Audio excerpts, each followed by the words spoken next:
18.000 ғаламтор.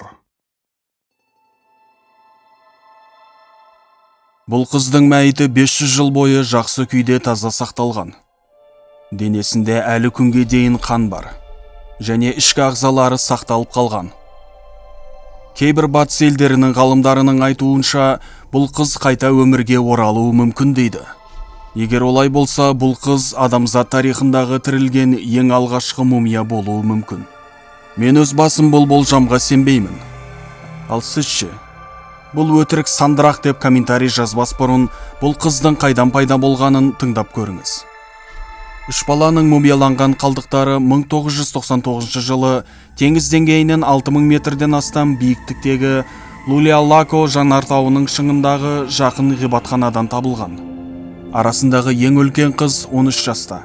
Қалған екеуі ұл мен қыз 4-5 жаста еді. Олар шамамен 500 жыл бұрын европалықтар жеткен оңтүстік Америкада 15 ғасырдың соңына дейін гүлденген Инка империясының кезінде өмір сүрген. Олар өте ғажайып күйде сақталған. Бұл балалар әлемдегі ең жақсы сақталған мумиялар болып саналады. Археологтардың айтуынша, бұл үш бала жай ғана ұйықтап жатқан сияқты. Египеттегі жатқан мумияларға қарағанда, бұл мәйіттердің сақталуы өте жоғары деңгейде. Себебі олар ғасырлар бойы мұздаған күйде сақталып тұра берген. Халықаралық зерттеушілер тобы балалардың шашынан табылған химиялық заттарды талдау үшін сот медициналық әдістерді қолданды. Өмірінің соңғы айларында оларға алкоголь мен кока жапырақтары берілгені белгілі болды. Тарихи деректер бұл заттардың инка рәсімдерінде жиі қолданылғанын көрсетеді. Англияның солтүстігіндегі Брэдфорд университетінің археология факультетінің қызметкері Эмма Браунның айтуынша, испан шежірешілерінің пайымдауынша, балаларды әртүрлі жағдайларда құрбандыққа шалуды ұсынған. Мысалы, соғыс немесе табиғи апаттар кезінде. Индіктердің өміріндегі маңызды кеңестерге байланысты салт-дәстүрлер күнтізбесі де болды дейді. Жасөспірім қыздың шашы қасындағы басқа құрбандарға қарағанда ұзындырақ болғандықтан, оның талдауы өнімдірек болды. Қыз Аргентинадағы жанартаудан табылған себептен ғалымдар бұл қызды Лулиалако қызы деп атады. Және қыз пәк мәртебесіне ие болғанына байланысты кіші балаларға қарағанда құндырақ саналған көрінеді. Қыздың ұзын өрімдерін талдау кезінде оның өлімінен 1 жыл бұрын бұрынғыдан әлде қайда көп кока тұтына бастағанын көрсетті.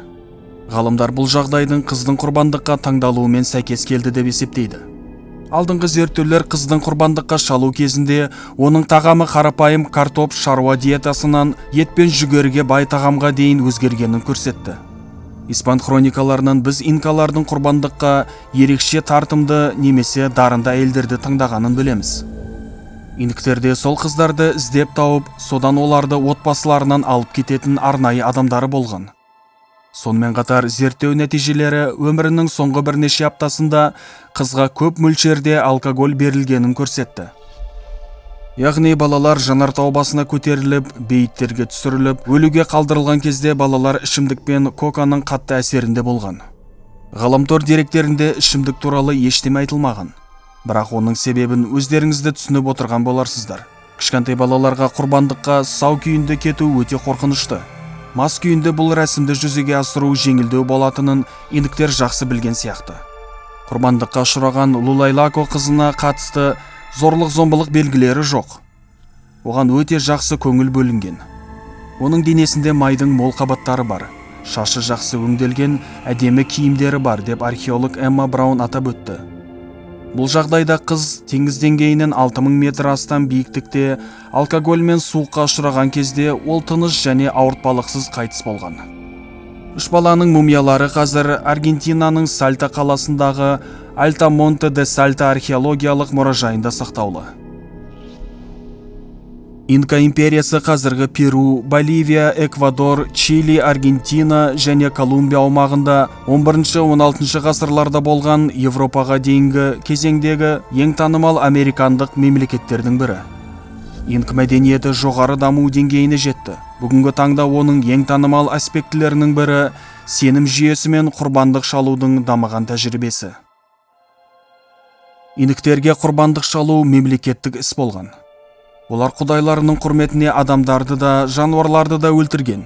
Мысалы, адам құрбандығы көбінесе ламаларды ғұрыптық өлтіруден бұрын болған.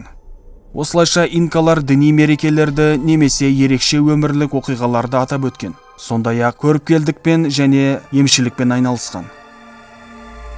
Ең көп таралған құрбандар 4 пен 10 жас аралығындағы балалар болды. Олар тамаша физикалық жағдайы және сыртқы келбетінде көрінетін кемшіліктердің жоқтығы үшін бүкіл империяда таңдалған.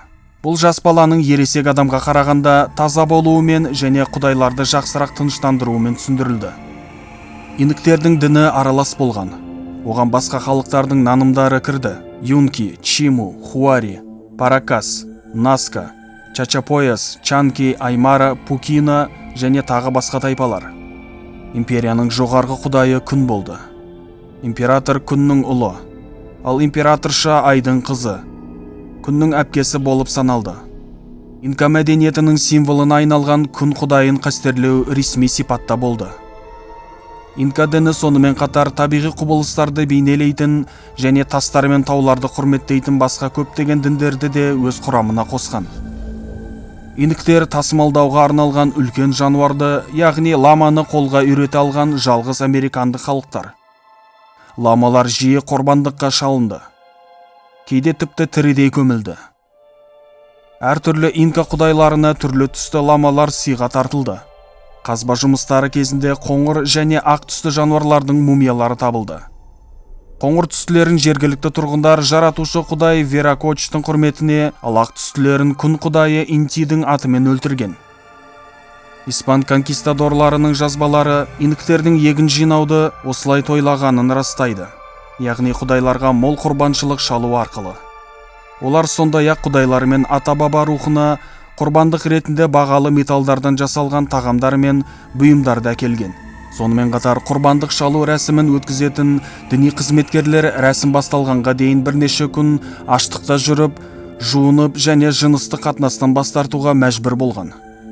Яғни рәсім бойынша тек қана құрбандыққа келетін адам ғана емес, оған қоса құрбандықты жасаған адамда таза болуы керек. Жас қыздардан басқа инктердің құрбандары жауынгер бола алатын жастағы ер адамдар немесе тұтқынға алынған жауынгерлердің өздері де болуы мүмкін. Құрбандыққа шалу рәсімінің тағы да бір басқа жолы болған. Ол тірідей құрбанды жерге көму. Бірнеше инктер шұңқыр қазып, оған құрбанды жатқызып, айналасына түрлі тарту қойып, оны көміп тастаған. Құрбандар кез келген рәсімінің қаншалықты қатыгез болғанына қарамастан, өз өлімін жақсы көңіл күйде қарсы алуға міндетті болған. Және құрбандар ылғи солай істеген. Өйткені видеоның басында айтқанымдай, адамдарды құрбанға шалу алдында оларға алкоголь ішімдіктерін берген.